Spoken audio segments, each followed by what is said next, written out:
Hello, everyone, and welcome back to Line Change, the NHL betting podcast from the Action Network. My name is Michael Leboff. Joining me for this episode is Nick Martin. Tim is out for Memorial Day weekend. I think he was at the cars. He was at racing, NASCAR or whatever, one of those races. So good luck, Tim, wherever you are. But it's just Nick and me tonight. We'll talk about Game 3 between the Stars and Oilers and Game 4 between the Rangers and Panthers, which Monday night for the Western Conference, Tuesday night for the East. Will start in Edmonton, where the Oilers are minus 126. The Stars are plus 105. Total here is 5.5. And I'm pretty surprised I'm saying this. I don't think if you had presented this series scoreline to me and told me how the games have gone that I would say this, but I actually think the Oilers look tad short here, and I don't mind a bet on Edmonton as a slight favorite at home. The numbers in the series, it's not like a huge disparity between the two teams at 5-on-5, but Edmonton's been really good. And Dallas has held their own as well. And the one thing I think I'm expecting for Game 3, we saw it in the East a little bit, is I do think things will open up a bit, and I just have a hard time seeing the Oilers getting one power play per game when they're starting to get the matchups that they want. So I do think this thing opens up a little bit. I think that helps the Oilers here. So I don't mind Edmonton at minus 126. I don't think I'd go much further than that, minus 130 or better for me, Nick. Yeah, that's kind of where I'm at. It's kind of don't think it's like an insane number at all, but I also kind of lean with the Oilers. I think you have to think that the totality of the first two games probably was favorable to Edmonton. The bottom lines hung in way better than expected. I don't know if we'll see that continue at this level the rest of the way, but I mean, this was a series where we were thinking the Stars would have to win on depth pretty handily, with the way the Oilers' top guys are always going to be going, and that hasn't been the case. Now everything's going to look a lot better, I think, if Hintz can come back and even just skate down the middle and do a lot of what he does, because it is going to slot everyone into a better spot. So I think that's a really interesting story ahead of this game. But I do think that you have to kind of lean with the Oilers based off what was shown in the first two games. The Stars found it at the end of game 2, obviously, but I still think at this point there's not going to be that many adjustments we can make that's going to make me that interested in the Stars in this game until maybe they get Hintz back. So I'm with you. I kind of lean with the Oilers. And the one prop that I do like, I think that betting into the idea, I know it sounds a little foolish, but I think it's just a solid number just on even if they get 3 chances. So I like Draisaitl will get a power play point is at even money. I think that's a good point or a good bet. It's especially because the Oilers have controlled a fair amount of the play. It's not like they're just getting caved in and then being upset that they're not earning more power play opportunities. I do think that Dallas got a slightly favorable whistle and that there's a pretty good chance Edmonton gets at least 3 chances to work here with how much noise we heard about it. So I think there's some value betting that they will get some power plays and that they'll succeed on them given the way that they can work. So I like Draisaitl, I think, the most. And you could also do Bouchard. I feel like those are the two that are just seemingly always on the end of everything. So yeah, I think that that's my favorite play, and leaning with the Oil. I feel pretty confident that the Oil get one of these ones here, but I mean, yeah, who knows? It's not like I'm trying to say minus 126 is some number that we'd be slamming in bets on like, some random Thursday night in the middle of the regular season, but they'd be my lean as a side. And then I do like that that prop. And then I also like to McDavid to go under his shot prop again. I would go right down to minus 160 on the under, because he's just not looking to shoot at all. And this is very, always how he's been in the big moments. And I think the thing is, like, he's never been someone who's going to take debatable shots, and the Stars aren't giving up any debatable shots. They're rarely getting beat off the rush. They're forcing him to pull up and find plays. And he's always just going to choose to do that because I don't think he thinks any of those shots have really been overly dangerous. So I thought this was a good play last game. I think maybe it'll be a bit more of a sweat in this one, but I still think 4 is just going to be pretty high if they defend that. If they, defend him pretty well at even strength, and he's always just looking to pass. So I do like that one as well. Okay. Yeah, and I think you can probably, if you want to have a little bit more fun with it, tomorrow night. Like as I said, I think that the game should open up. There should be more power play opportunities. So perhaps like a Oilers over, or Oilers and some all puck line and plus the over parlays, uh, same game parlays. That'd be the way to go if you're into that stuff. Um, so that's Edmonton and Dallas. That series, by the way, is a coin flip after 1-1 in Dallas, -110 on either side. The Rangers are now the series favorite in their series with the Panthers after their win in Game 3. Um, Rangers -170 to win the series now, and +140 on the Panthers. But for Game 4, and stop me if you've heard this one before, the Rangers are a chunky underdog. They're +146 right now at the time of recording. Panthers -176 for Game 4 in Florida. The total is 5.5. And I just can't believe that this is happening again with these betting odds. I totally get why it's happening, right? We just saw the Panthers out attempt the Rangers by 60 or so in that game. I do think that there were some score effects there, but even so, like the Panthers were full blown better team in Game 3. Didn't get the win because of some goaltending. You know that the gap between the two goalies on Sunday was pretty wide. It's really hard to catch up to that in the playoffs. But still, the Rangers are 10-3 in the playoffs. They are the President's Trophies winner. They're +146 on the road here.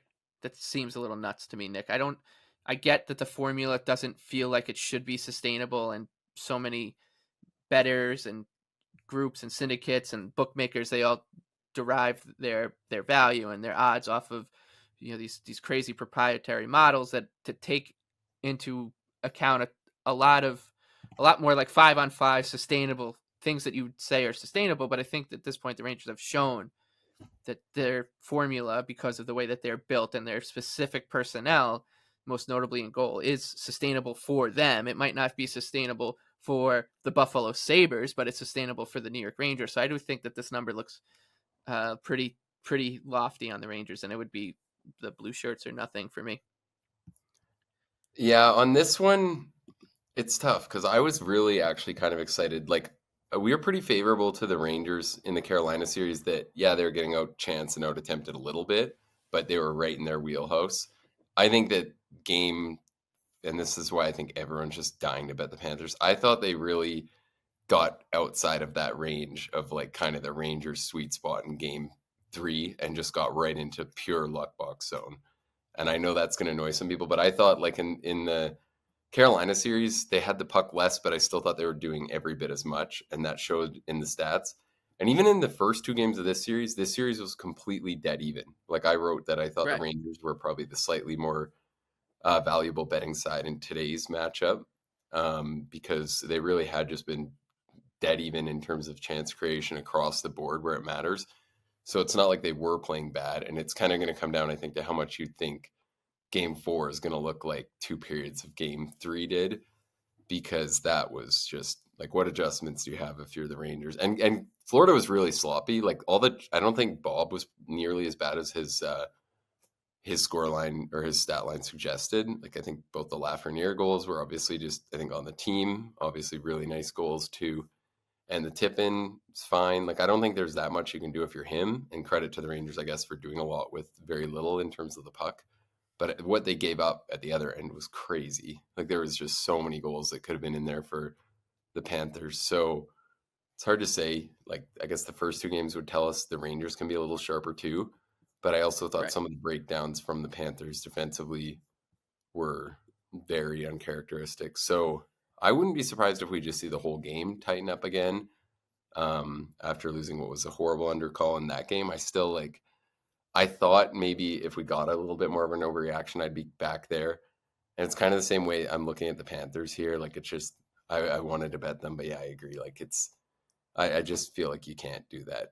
You're really counting on them just. And then the other thing is if Bob's gonna be like, I don't think he was bad today, but you really were kind of hoping he'd show a little more. So it feels like just a couple too many question marks with the Panthers.